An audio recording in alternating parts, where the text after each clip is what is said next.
We're looking ahead to a very big change in our first alert forecast when we're talking about the conditions that will arrive later on in the weekend, more so early next week. First alert weather day issued for late Sunday into Monday. Widespread rain will likely emerge to the Midlands by this time.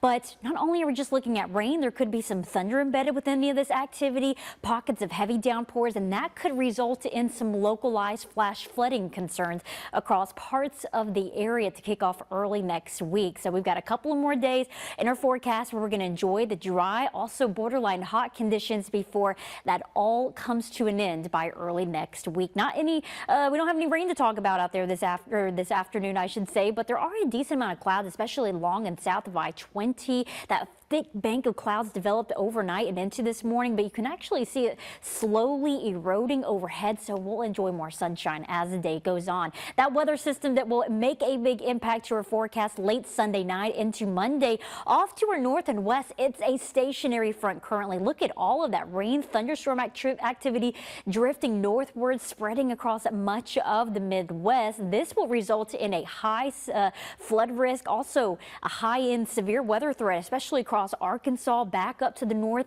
and east across the Midwest. This is the system that's going to bring us widespread rain come Sunday night into Monday. But again, it's going to be a couple of days before it actually gets to our area. It stays stationary over parts of the Mid-South for at least the next couple of days. We'll start to feel the impacts of it late Sunday evening into Sunday night, but the actual cold front likely doesn't move overhead until Monday into Monday night. This will bring bouts of heavy rainfall, some isolated thunder as well before we completely dry things out and we see improving weather conditions by Tuesday. Rain totals, I think, will be over an inch for much of the area, close to 2 inches if we can see some of those bouts of heavy rainfall. All of this falling between Sunday night into Monday. So just within that short amount of time frame, we could pick up over 1 inch of rain. That's why there's that minor and localized flash flooding concern. So if you are in an area that's typically prone to flooding, it's low lying, has poor drainage, you'll likely be more susceptible to that localized flash flood risk Sunday night into Monday of next week. So all eyes on that pattern change